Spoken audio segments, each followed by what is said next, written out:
مثل ما ينفقون في هذه الحیات الدنیا كمثل ريح فيها سر اصابت حرث قوم ظلموا انفسهم فاهلكت۔ اب یہ جو جنگیں کر رہے تھے قریش مکہ، تو ظاہر بات ہے کہ وہ بھی انفاق کرتے تھے،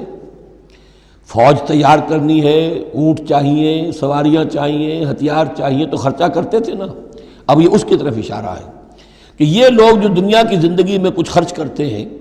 یا تو دین کی مخالفت کے لیے، یا اپنے جی کو ذرا جھوٹی ایک تسلی دینے کے لیے کہ ہم کچھ نہ کچھ صدقہ خیرات بھی کرتے ہیں چاہے ہمارا کردار کتنا ہی گر گیا ہو،